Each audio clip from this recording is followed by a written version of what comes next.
Are you looking for a reliable source of information on the 2022 candidates?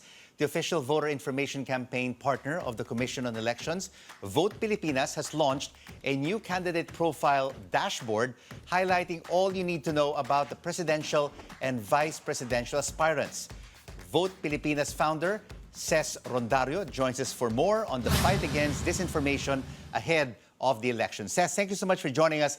Share with us, how comprehensive is the information available on Vote Pilipinas on the presidential and vice presidential candidates? Good evening, Rico. Thank you so much for having me. We launched today the candidate dashboard and comprehensive. I'd like to believe that we covered almost all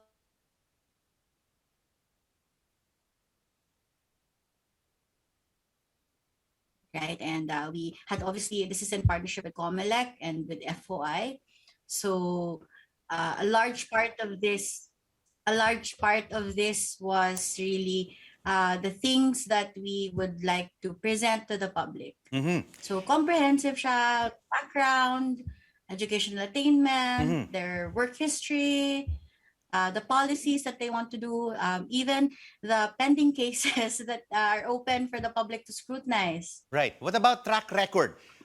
What they've done over, let's say, their past 10, 15, 20, or 25 years in public life, like bills, laws. We have a section there. Yes. Ces? Hello, yeah. Yes, you mentioned that you have a section on the website Vote Pilipinas. Yes, so we've exhausted all as much as information we can find. Obviously, we had to make sure that we were going to share information that was publicly available, no, so that not to encroach in the privacy of our candidates. So we kept it to the things that we believe we can present and. You know, as far as their policies, we have a section there. It's the very first, right after the profile of the candidates, where we explore and we present the policies that they've done. In fact, what we did was we presented a comparative table linking their present policy platforms with the things that they've done, so that we know that there's context to what they're saying.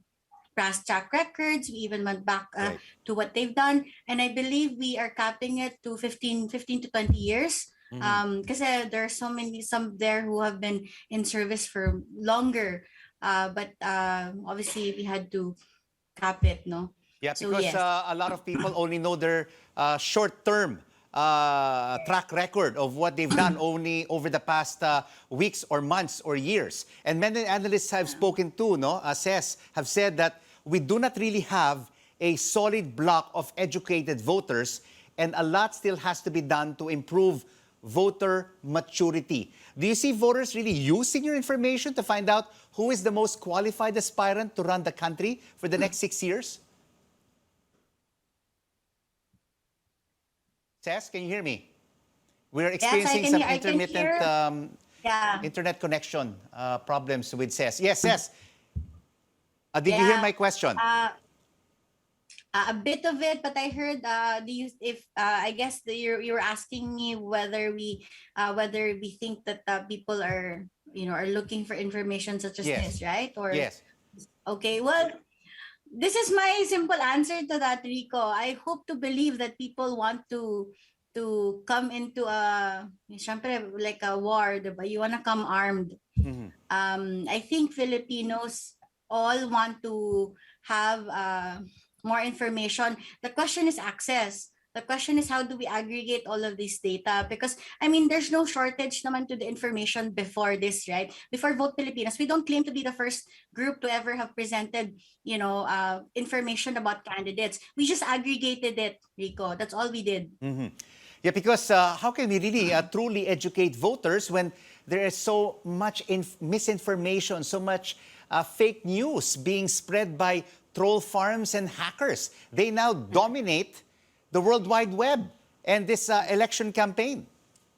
Yes, I definitely agree. And I think this is really one of the things that we wanted to partner with Comelec on. They have been fighting misinformation, disinformation, longer than I started this whole advocacy, right? So this is really not even a response to it, but really in support of what the Comelec has already done. And what we did is, I come from the world of tech, so we just put it online.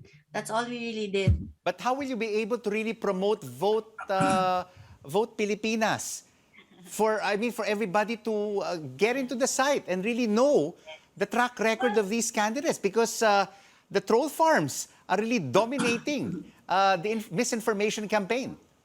Well, that's why we have partners like the Comelec, FOI, media partners like yourselves. We hope that whenever we have launched new things, we can tell you so that you can update everybody. We have also many partnerships across the Philippines and even our overseas Filipino workers. We have specific and targeted partners who will help us get the word out. No? And of course, syempre, we have many things that we have up on our sleeve. We have caravans that we're scheduled. We're going down the ground, Rico. I'm gonna be nationwide hopping, if you will, right? Bringing with us the demo machines of the VCM machines of Comelec, so that we can tell people how to shade, how to look at a ballot, etc., etc. And then we have webinars that we're gonna make sure that it goes back. The call to action of the webinars goes back to them going to the dashboard. So we have many plans. Educate all the way to the grassroots level. Thank you so much for joining us. Ces Rondario, founder of Vote Pilipinas.